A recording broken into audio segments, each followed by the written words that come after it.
Zagueirão Wilson Gotardo. Vem Guarani com o Renato. Bola por baixo. Olha o Felipe! Gol!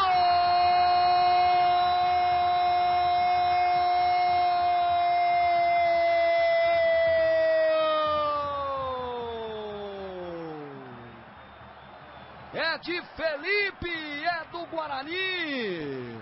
11 minutos de primeiro tempo, que beleza de chute, pegou o Felipe de primeira.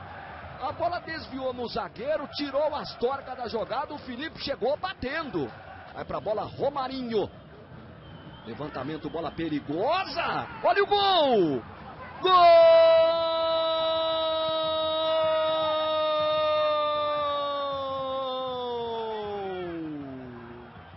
É de Lincoln, é do Bragantino. E o Lincoln fez mais um. Com a bola toda espremida. Dá uma olhada onde ele foi encontrar essa bola, ó.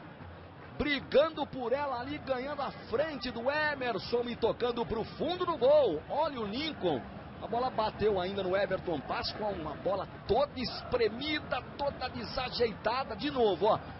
O Everton Páscoa bate com as costas na trave. Lincoln. Mica. Boa jogada com o Renato. Escorregou o jogador do Bragantino. Renato cruzou. Olha o Marcelo. Gol!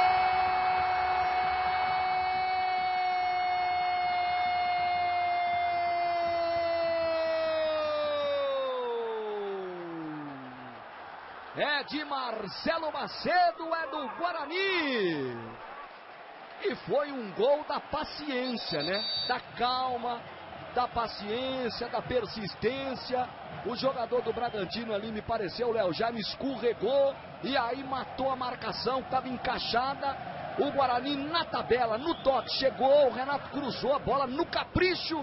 E o Marcelo, que é artilheiro, na liga da bola, escorou de perna esquerda para o fundo da rede.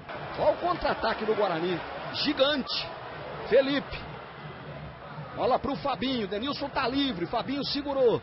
Tocou no Denilson, voltou pro Fabinho, limpou, bateu pro gol! Gol!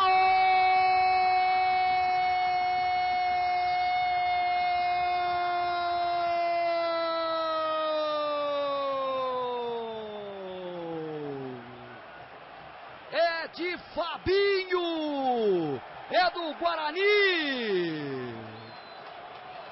39 do segundo tempo. E o negócio do Denilson também é dar passe para os companheiros. Agora o time encaixou o contra-ataque, mas escancarado o time do Bragantino. O Braga não tinha outra coisa a fazer. Escancarou-se. Passe caprichado do Denilson. Fabinho sabe enfrentar goleiro. Deu um tapinha por baixo do Gilvan. Jogou no fundo do gol do Bragantino. Fabinho.